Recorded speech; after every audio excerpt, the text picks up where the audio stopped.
Well, good morning. I want to welcome everyone here this morning to the October Hour of Power and begin with a great shout out and thank you to the Portsmouth Chamber of Commerce and Lisa Carver. She's helping me this morning. We also are sponsored by the Ashland Alliance. Work over there with Missy McAlvin and appreciate her getting the notices out and welcoming people in. And then Angie Ross over at Ohio University Southern. And Angie is on this morning. So we appreciate our sponsors. They get the word out. They promote things. And it's a great synergistic relationship. So we're thankful for the sponsorships. This morning, we're going to be talking about something that is a little bit heavy, but I don't think there's any way to make it extremely light. We're talking about your life. We're talking about an alignment with your life between your business, your job, let's say your community, your family, your church, all the things that you're involved in. The busyness of life, folks, has taken us over. And pretty soon it's gone. Pretty soon you're living life and you're at the end of life. And this meeting this morning that this presentation this morning is based, a lot of it's based on Stephen Covey's 7 Habits of Highly Effective People, the second habit, beginning with the end in mind. So we're going to do a little bit of heavy lifting today in terms of our thoughts. But I hope if you will fully participate this morning, that this will be a great encouragement to you, especially if you are working on trying to get life and family and business and job all lined up. That's what this is about. That's me. Just very briefly, been married for 36 years. My anniversary comes up this month. With Connie, I have 3 sons. And as a result, I am now the granddaddy of all granddaddies. That is a self-proclaimed title that at times I live up to and at times I fail at, which my grandkids let me know. So I have a good accountability there. I've been serving regional business leaders for about 25 years. I used to be an environmental consultant years ago, and then had owned an Action Coach franchise as a business coach, and recently have become totally independent under Beam Business Services. I've been a business life coach in the tri-state for 17 years in that capacity. And I'm glad to say that I'm ACBC, that's Association of Certified Biblical Counselors, certified biblical counselor. Been doing that longer than I've actually been doing the coaching, for about 20 years. Help people there with personal issues, marriage quite often, and some other things. And what really ties all that together and aligns all that for me is I just have a real heart to help people. So I'm very glad that you're here this morning.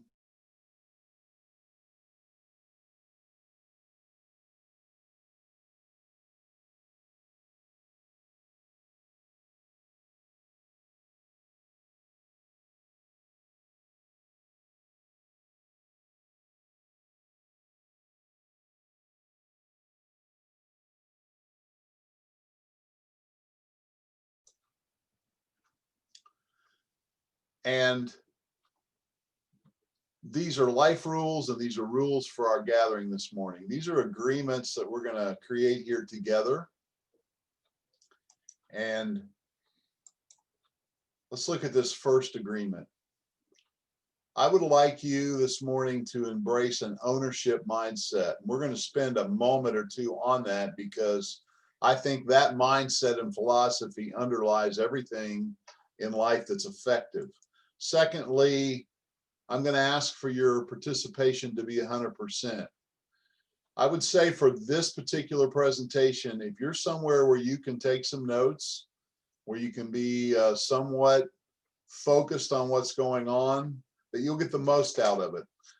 We do record these and post them on YouTube. And that those links are on my website, so that if you want to go back and do this later when you can really tune into it and be totally connected, I understand that. But this morning, if you're able to do that, that participation will serve you well.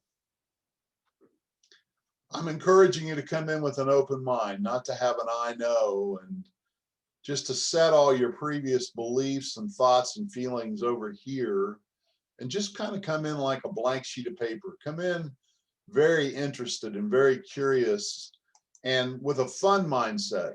Even though this is a fairly heavy subject, we're talking about business, job, and personal life alignment. It doesn't need to be sad. It can be very uplifting and very encouraging, because we're really going to get down and we're going to dig and we're going to work on some real important, amazing things. So I'm going to take you now to that distinction, owner-victim. I've asked you to take on an ownership mindset. I found that most of the people I've worked with through the years have found this to be possibly the most helpful thing to them. So how can you tell if you're an owner or a victim? Or at this moment, the way you're thinking and functioning, are you an owner or you are a victim? It comes out, folks, in our language. Our heart speaks through our mouth. The words that we use tell us a whole lot about where our thinking is. So do I have owner thinking? Do I have victim thinking right now? Let's look at some of these phrases. The first one is, an owner owns their results. I'm guessing that you may be on this presentation today because maybe in life you're not sure you're getting the results you want. And you need to own that. You need to own the fact that if things are going well, that perhaps you're doing good things. But if things are not going so well, you need to own that. And the owner will do that. The victim will blame. The victim will cast blame on other people and be a victim to other people. They will just put the handcuffs and say, I can't pursue life the way I want to pursue life because others restrict me. It's a way of thinking, folks. It's between your ears. Owners are accountable. They'll say, I am accountable. If it's to be, it's up to me. Victims are in denial. Denial is just a state of mind where I ignore problems. I ignore the results. I ignore what I'm getting. I don't take any responsibility for what I'm having. I blame others. Now, we can be in both camps. We can be owners of some things and victims in other things. Today, we're going to talk about owning your life. Today, we're going to talk about owning the full package. Owners are responsible. They use this a wonderful God-given ability to respond to things versus making excuses. You got problems in your business right now. You got problems at your job. You got problems in your family. Maybe some in-law problems. Maybe some problems with your children. Maybe your teenage children are causing trouble. Are you going to make excuses about that? Or are you going to be responsible? Are you going to use your role and your ability to respond? It's not that we can fix everything ourselves. Sometimes that responsibility means I need to reach out and get some help with some other people. But that's my question for you today. That's why this is a little heavy today. Are you going to respond, or are you going to be in denial? Are you going to make excuses, or are you going to be accountable? Are you going to blame, or are you going to own your results?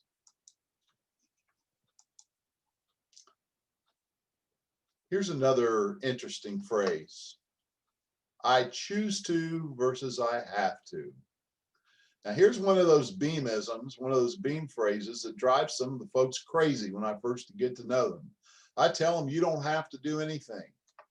And they really get irritated. Well, I have to go to work, Dave. I have to get up in the morning. I have to do certain things.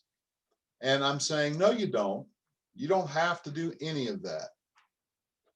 You don't even have to breathe. Now, if you don't breathe, there's consequences. You pass out and you die. You have to eat, you have to sleep, you have to drink water if you want to stay alive. But if you don't have to do those things. I want you to hear the difference when you say, I choose to. I choose to exercise. I choose to work on my business. I choose to look at the budget and straighten it out. I choose to discipline my children, and I choose to spend more time with my spouse. I don't have to. Have to. It has a low tone. It has a low energy. Choose to. It's that ownership feeling that I have this wonderful ability to choose. I don't have to do anything. I choose to go to work. I choose to serve. I choose to give. I choose to be helpful. I choose to set my selfishness aside and help somebody else. I don't have to. I hope you're getting the difference. And folks, if we're going to align our lives and our jobs and get rid of this overwhelm, we have to step up and become an owner and choose. We have to say I can versus I can't. Well, is this just la, la, la optimism, Dave, that you're promoting? Absolutely not, folks. We live in a real world with real problems. We live in an environment of difficulty. In fact, as you all are aware, we're living in an unstable situation quite often. It's not saying I can do it all by myself. I will figure out how to do it. I will figure out who to call on. I call on my Creator. Through Christ, I can do all things. That's just my personal vow. That's my personal faith. But I can versus I can't. The victim just gives up. The owner says, I will figure it out and I can do something about it. I get to do something versus I've got to do something. You even hear my voice? I've got to. Oh, I've got to mow the grass. I've got to wash the dishes. I've got to do something about my house. I've got to go get the car washed. I've got to get the oil changed, or I get to wash the car. It's a different way of thinking. What I'm saying here is this is foundational to the process that we're going to go through this morning, is having an ownership mindset. And that mindset expresses itself in words. I shall do it versus I should. Oh, I really should get in better shape. I really should spend some more time with my mother. I really should, or I shall. Folks, it's standing up and making decisions. It's standing up and making choices. It's standing up and owning my life, realizing that my choices lead to the outcomes. The victim says, what can I do? What can I do about it? I'm just captured here in a cage. I'm in a jail cell. I can't move. I'm in a straitjacket. An owner says, here's what I'm doing. I even like this one. Here's what I've done. Don't tell me what you're going to do. Tell me what you've done. Here's where I'm in action. Here's what I'm working on. Here's how I'm making a difference. So I just want to go back through that list again. We're going to go fairly slow this morning because I want you to get it. Listen to the phrases and the difference in the two. I own my results versus I blame you. I'm accountable versus I'm in denial. I'm responsible versus I make excuses. I choose to versus I have to. I can versus I can't. I get to versus I got to. I shall do it versus I should do it. And here's what I'm doing versus what can I do? I hope you hear the difference. If you can see the distinction, that's 80%. The other 20% is choosing to embrace that ownership and start to practice being an owner. So now we're going to get to the very fundamental piece of our message this morning about how to get this alignment between business life, job life, and personal life. And I'm going to read out of The 7 Habits of Highly Effective People by Stephen Covey. The first part of the chapter on principles of personal leadership. Begin with the end in mind, habit 2. Let me read this to you. Now, if you're going to fully participate this morning, I would suggest you get somewhere where you can really go through this visualization exercise with me. It'll be quite powerful. So I quote, "Please find a place to read these next few pages where you can be alone and uninterrupted. Clear your mind of everything except what you will read and what I will invite you to do. Don't worry about your schedule, your business, your family, or your friends. Just focus with me and really open your mind. In your mind's eye, see yourself going to the funeral of a loved one.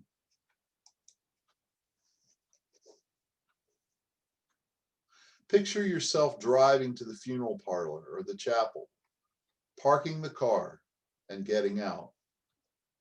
As you walk inside the building, you notice the flowers, the soft organ music. You see the faces of friends and family as you pass along the way. You feel the shared sorrow of the loss and the joy of having known, and that radiates from the hearts of the people that are there.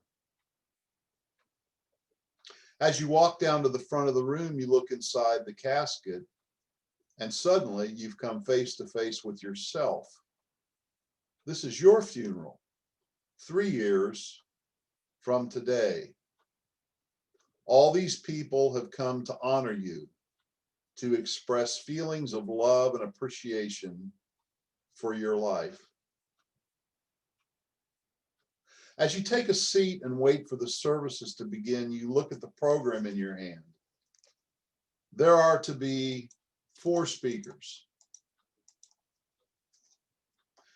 The first is from your family, the immediate family and also extended, children, brothers, sisters, nephews, nieces, aunts, uncles, cousins, and grandparents who have come from all over the country to attend. The second speaker is one of your friends, someone who can give a sense of who you were as a person. The third speaker is from your work or profession.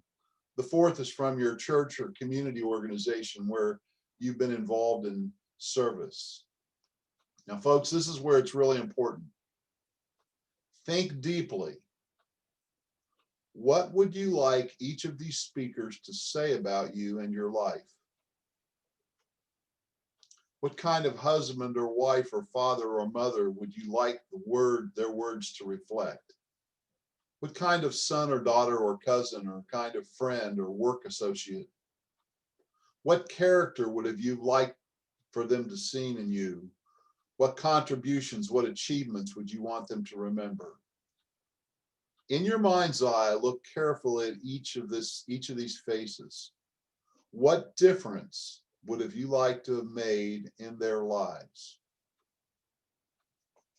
Covey in his book here suggests that we take a few moments and write down your impressions and your thoughts from that exercise.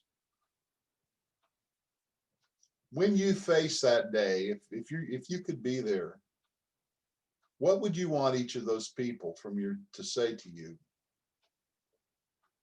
What would you want the people that work around you to say about your life and about who you've been and how you've acted, the kind of person you were to work with? The people in your church and in the community organizations where you served, what would they say? Impress them about you. Your family and your friends, as they reflect on your life, what would you love them to say characterized you? What did you mean to them? Folks, if we can get in touch with that, we're getting in touch with our core. We're getting in touch with what really matters. You're saying, Dave, what does this have to do with lining up my life with my business? Folks, we have a limited amount of time. We have to make choices. Are you making choices that are going to lead you to the place that this is what's going to be said about you when you begin with the end in mind, the end of your life here on this earth. What is the thing that you're going to leave behind? This is a little heavy, but I tell you what, you could walk out of this meeting transformed, because now you're going to start to pursue the things that really are important, that really matter in the big picture.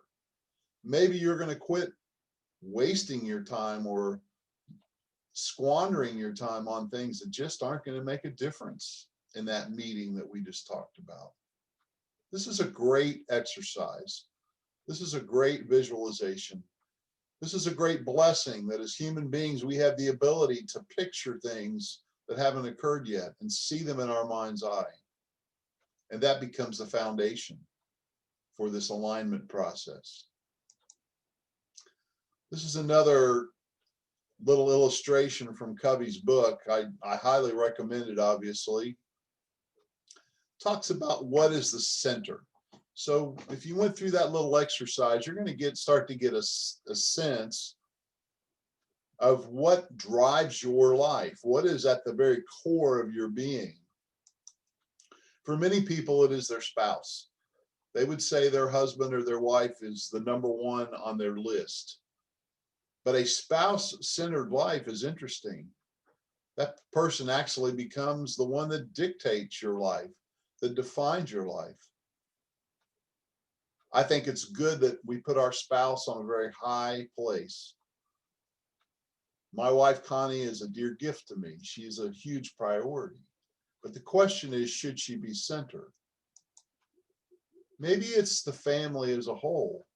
You carry your family name and your family background and your family gatherings very dearly, and the association. The question here in this little slide is, should that be your center? Should that be the foundation and the drive? Some people have a family-centered life. Some people have a spouse-centered life. Some people put money there. I've always said this about money.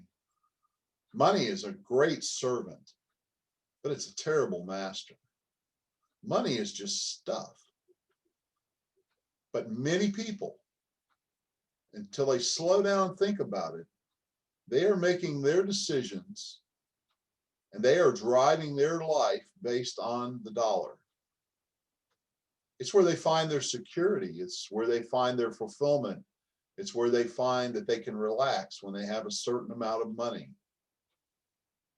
Yet, if you are objective about this and you step back from it, many people have a lot of money, but they're not quiet. They're not peaceful. They're not settled. Many of those people are very worried. So money is just stuff. It's just a means of an exchange. But some people would put that money right in that center circle.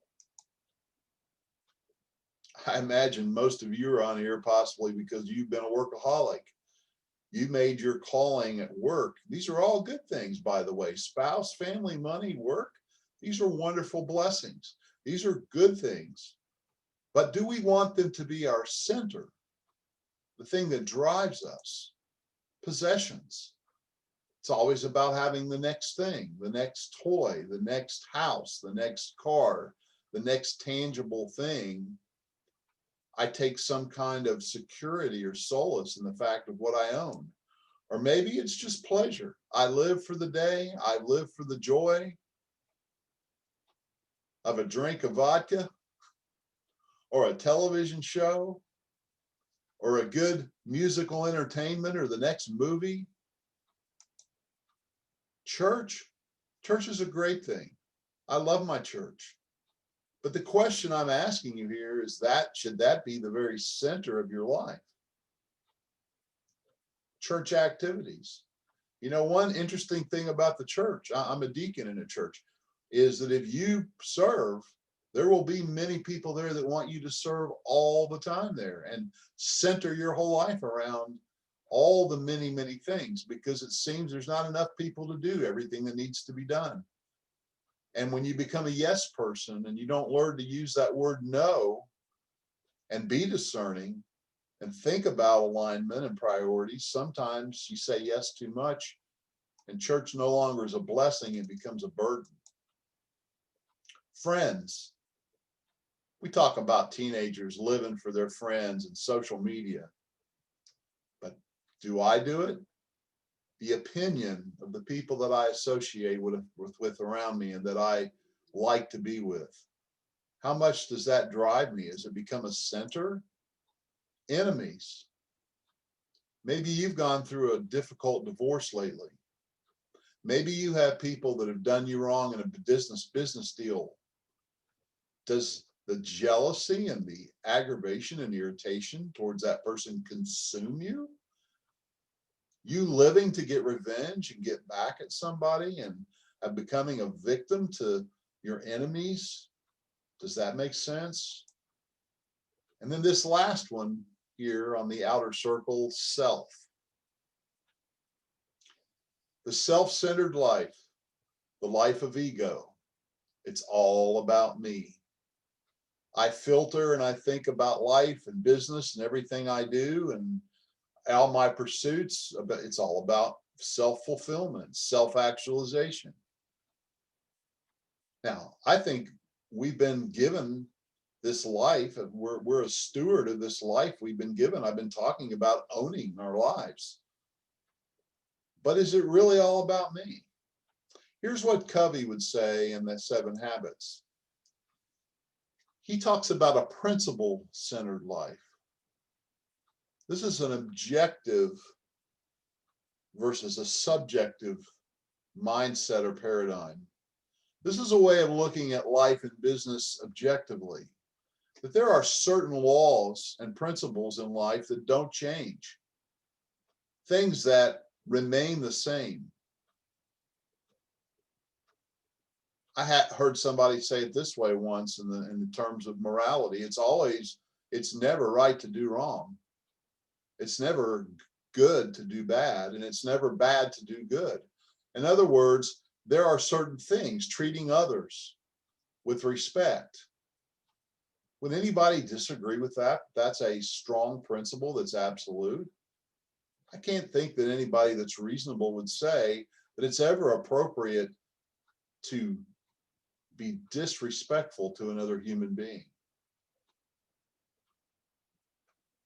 There are just things in life, folks, like a work ethic, that you don't expect a return if you reap what you sow, the law of reciprocity, that what you put out, you get back. That's just a principle that it happens. That's just a principle that works whether you believe it or not. And Covey would talk about these self-evident truths, the first part of our Constitution in the United States. We hold these truths to be self-evident. There are things in life that are just absolute. And you can't violate those things without the consequence. He would say that we need to center our lives on these founding principles that don't change. That creates a stable life. It's like the root of a tree. So here's our tree. When I look at a tree, you think about trees the way we think about trees. I'm going to talk about an apple tree today. What is the purpose or the mission of an apple tree? Well, Dave, that's like a duh question. Well, I got to keep it fun. The duh answer to what's an apple tree for is to produce apples. In fact, I've used this formula before if you've watched any of our Hours of Powers, but be times do equals have. What do we want to have? If we go to begin with the end in mind, we've just looked at our lives and said, what do we want to have at the end of our life? What do we want? What do we want the summation of that and the total of that to be? So in an apple tree, what we want to have is apples. What's interesting, we call those the results. You know, this is a business lesson as well. If you're a business leader, what do you want to have in your business? What do you want to have from your employees? What do you want to have from your leadership? What do you want to have from your organization? It's beginning with that end in mind to ask about, what is the purpose of this tree? What is the purpose of my life? What is it that we're trying to achieve here? Why are we in business? All those questions are applications of that same principle. So to have what I want to have, I need to do certain things. I need to take certain actions. And those actions need to be rooted in principles. We talked about principle centered, a principle centered life. But it's the daily action that produces the results. It's the daily photosynthesis of that tree and the organic function of that tree that creates that fruit called the apple. But that tree has to be rooted in something that's secure, the principles and the values and the mission. We're going to talk about those words.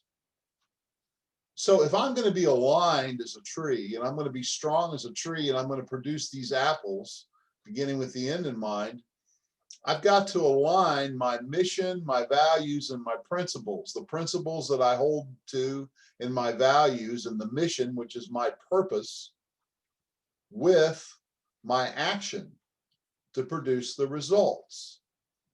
In other words, I need to be the person I need to be to do what I need to do to have the result that I want. Let me say that again.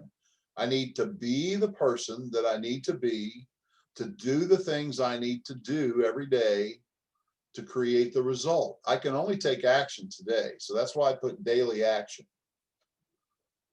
Well, it's all about alignment, folks. And how do you align that root with the fruit? I'm going to propose that there are 3 tools: annual goals, quarterly rocks. We'll talk about what rocks are here in a minute, and weekly priorities. The question I would have for you today, if this is kind of new and unfamiliar to you, is do you have a system, an objective system in your life of setting weekly priorities and quarterly objectives, rocks, and annual goals, so that you can align what you do every day and make decisions every day? You can line those things up with your mission and your purpose and what's important to you, your values, and that mission and values are aligned and rooted in principles that don't move. A lot of information today, a lot to consider, but I hope the picture makes it a little simpler. I hope you can see it there just by looking at it. I want to give you a moment just to soak that in. The root of my life, I'm going to center my life, root my life in principles that don't change. I'm going to set my values and my purpose with those principles as a root. As a result, I'm going to set annual goals, quarterly rocks, and weekly priorities so that the daily action I take creates the result that I want to create.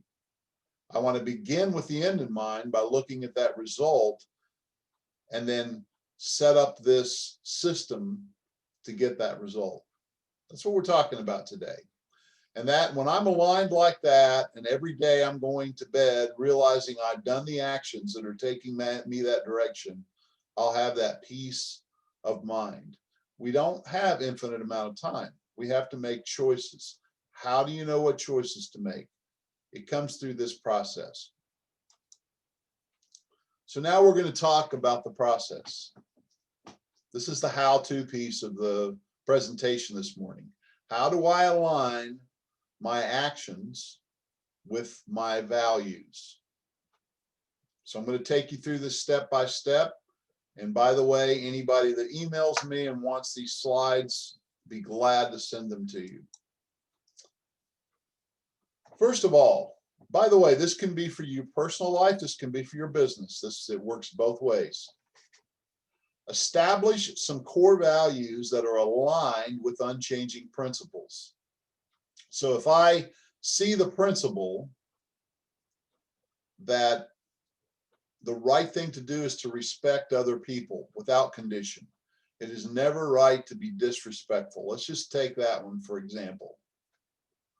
Well, I'm going to align my value that I'm going to speak to people and speak about people in a way that would never disrespect them. I now hold a value to being a person that shows respect 100% of the time. That's a core value. Maybe that becomes a core value for your business. Are your business people aligned to the same values? Have you ever sat down and really thought that through and worked on that? That's a great exercise. I've also got a good process for doing that came out of Gino Wickman's traction book, how to get those core values in your organization, how to discover them and set them up. It's a beautiful thing. I've seen at least 3 companies that I've worked with transformed by getting clear on their core values, because values are the root that drive the fruit. Second, once you have your values clarified and they're aligned with those unchanging principles, declare a life mission aligned with those values. What do I mean by declare? I think document. I think this is where you do some wordsmithing and some writing, and you think carefully of the words. Words are powerful things. They reflect what's inside. They take what's inside and put it out here outside so it can be seen and thought about and considered. And do you have a life mission? Do you have a business mission statement? Not just something we throw up on the wall. That really aggravates me that, organizations just go through these little things because they're told they're supposed to, throw it up on the wall and just keep living and functioning like they always did. We need to really slow down and look at our mission. Does that really define our values? Does that really define who we are? Is our mission aligned with who we want to be? So once you have a clear purpose and you have a clear mission in your life and your business, the next step is every year to sit down and set specific measurable goals that are aligned with that mission. This is where we're getting a little more specific in beginning with the end in mind, the end being the end of the year. Things that we can measure at the end of the year to see if what we've done all year lines up with the goals that we've set. But those goals are in line with this purpose, this big purpose and mission that is founded on values and principles. Fourth, every 90 days, this is in this system. This isn't right or wrong. This is just a way to do it. We clarify 90 days of 3 to 5 things that we're going to accomplish to move towards that annual goal. Because most people have trouble hanging on to more than 3 or 5 things. So we need 3 or 5 absolute commitments every month that we're going to accomplish. Call them projects. 3 to 5 accomplishments that we're going to get done every 90 days. Those accomplishments are going to take us to that goal fulfillment at the end of the year. So if you're starting to see the process here, we've started with a broad root of mission, of purpose, and we've said, let's set some goals every year that clarify that mission into accomplishments. Now let's chop that into 90-day sections so that we can focus. Now, folks, here's where this comes into the alignment. When I have clear 90-day rocks, everything else takes a back seat to those. Those are priorities that will be done, absolutely. Other things need to fill in. So the idea of rock comes from the Stephen Covey, again comes from the 7 Habits book, where he talks about this jar that's full of rocks and then gravel and then sand and then water, and it's filled to the top. And if you want to fill that jar up, you have to put the rocks in first. They are the priorities, or you can't fit them in to the jar, which represents your time frame. So I've got a 90-day time frame. And for me to get all the things in there that I need to do, I need to know what goes in first. How do we choose first things? Well, we have to go back and look at our mission, our purpose, and our values, and then sit down on a periodic timetable and set goals and rocks that are lined up with that ultimate mission. Because if we want to accomplish that mission, those rocks have to go in the jar first. We have to make them priority. The challenge with this is to say yes to those rocks means we have to say no to other things, and people hate the word no. They just have an aversion to it. It sounds so negative. But every time you say yes, you're saying no to something else. So when you say yes to lesser things, you're saying no to your rocks, and you're saying no to that funeral, and you're saying no to those people that are going to stand up because they're not going to say what you want them to say, or they're at least not going to think it. Then every week in this system, you look at those rocks and review them weekly. So 52 times a year, you're sitting down, same day, same time. That's what's recommended. And you're going to choose your priorities for the week. I would not do this daily because the day brings all kinds of different things. Things change every day. So once a week, it's good to review those quarterly rocks and make sure that you're choosing priorities that week that are going to get those rocks done. Maybe 4 or 5 priorities for the week. Let's say if I get those done, I'm going to be moving toward achieving those rocks. So you know what's coming next. Day. Let me slow down what we're talking about here today. How you spend and invest in your day is the absolute most important thing for all of this, because you can't do anything about the past and you can't do anything about the future. You can only do something right now.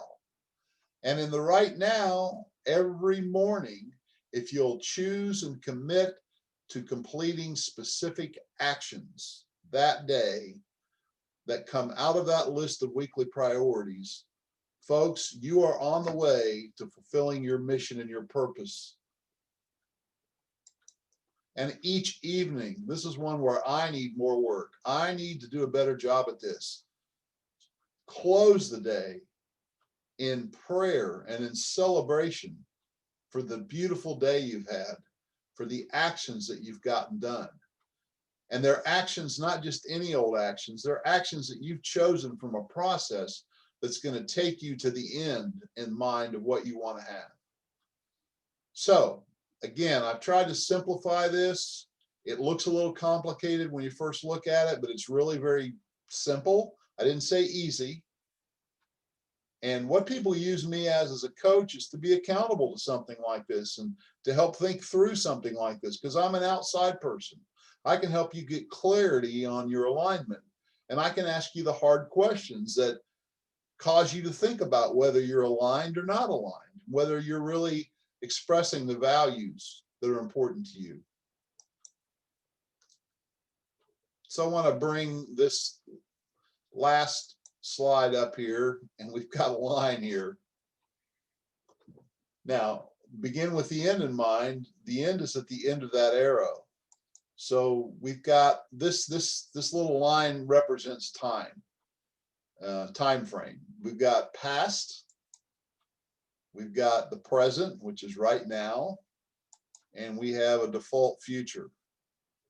So I want you to look at that. It's a very simple timeline.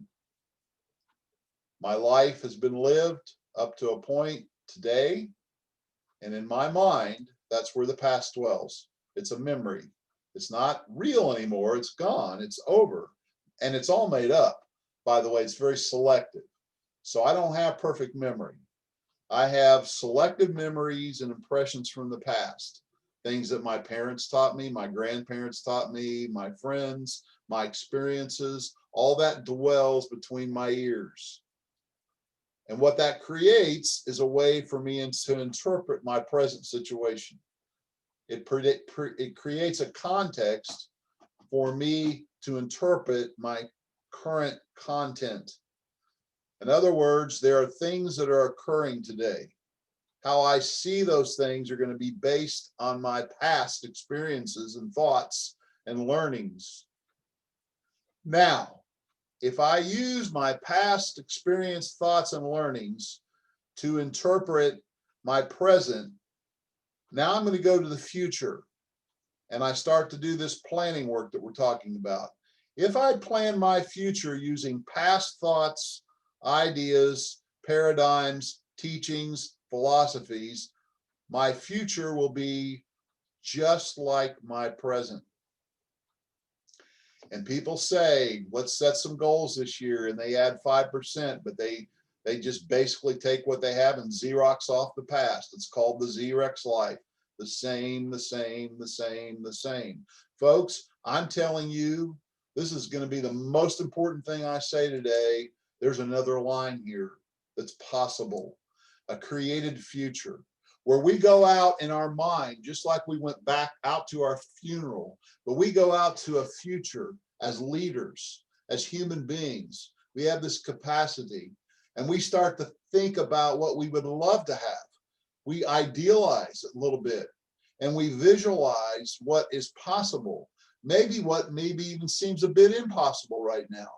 But we take the thinking and the attitudes and the learnings and the education and the thought processes from that created future, and we bring it back to our present and start to plan and act and think that way, so that it takes us to a different end than what we were headed to.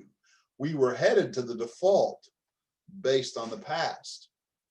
Now we're going to go to a future created in our mind and bring that future back to the present and start to plan and act according to that, so that we can go to somewhere new. That's how we change destination. In my personal values and in my personal thinking, I submit all that to a sovereign God in heaven. I'm not the creator. I'm not the one that can ultimately make things happen. But if my mission is to please him and serve him and do what is best and do what is right for his honor and glory, then he is right in the middle of this process with me. I'm not working against him. I'm working with him to understand and visualize, what do you want my business to be? What do you want my life to be? What is my mission? What is my purpose? And I go to that funeral, and I go to that future, and I visualize it, and I bring that back to the present and start to set plans and goals and priorities and actions in line with that new future versus the old one. That's how you work on destination. And this is phenomenal. This is amazing, powerful stuff if you're getting it. And I hope it's been something that you can take to your heart and say, this is how I need to get aligned. This alignment, this harmony, this peace, this fulfillment, this happiness, it comes when we have a purpose and values, and the actions that we're taking every day are in alignment with that. That's called integrity. That's called being whole. That what I do is in line with what I say and what I think. I want you to take a moment now and just, I'm going to give you about a minute here. It will be quiet for about a minute. And just on a piece of paper, jot down 1, 2, 3, 4, 5, and just write down 5 things from today, 5 actions that you'd like to take as a result of what you've heard today. So we'll give you here I'll give you about 30 seconds to think about that. And then when you hang up today or log off today, you probably need to take a little more time and work on that. So we'll give you, the 30 seconds is a long time on a webinar. So.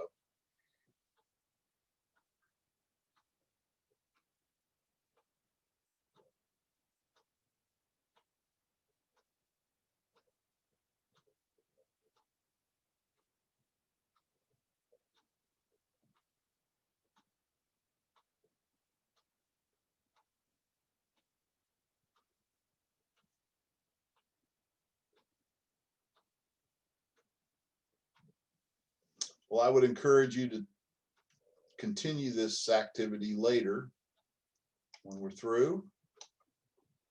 And I want to tell you here a little bit about some other opportunities that you have. First of all, that's my information. If you want to talk to me about some help with any of this, the website. If you go to my website, mentordavebeam.com, there are other presentations like this that are available now. I'm recording this one. It will also be available here in a day or two. But I have past events that are free of charge to you. Obviously, they're on YouTube. Secondly, we're going to have future events, Lord willing, and we're going to provide that information on the website under events, and that's where you can sign up for those. We also have a growing library of articles, things that I've written through the years about business and life that are very much in line with what we talked about today. If you want the fresh article that I write every week, That comes out in a newsletter that is free as well. You can sign up for that newsletter online, or you can drop me an email and I'll sign you up. We have mastermind groups. Those are paid. It's really, I think, a good deal, $500 for 6 months. You're a member with 5 to 8 people, and we talk about all kinds of things in those groups. We really bond together and get to know each other, solve problems, help each other solve problems, and just have a good time together and really care about each other. It's a very connected community. I also provide personal coaching and mentoring, and also group leadership management and training for folks. So that brings us to the end of today. I've never had anybody complain for getting done early, but that is the summation of this. Please contact me if you have any questions or would just like to talk. I love to meet with people and help them. Again, that's my core value. So thank you for being with me this morning, and we will sign off and talk to you all soon. Thank you. Thank you, Dave. Thank you.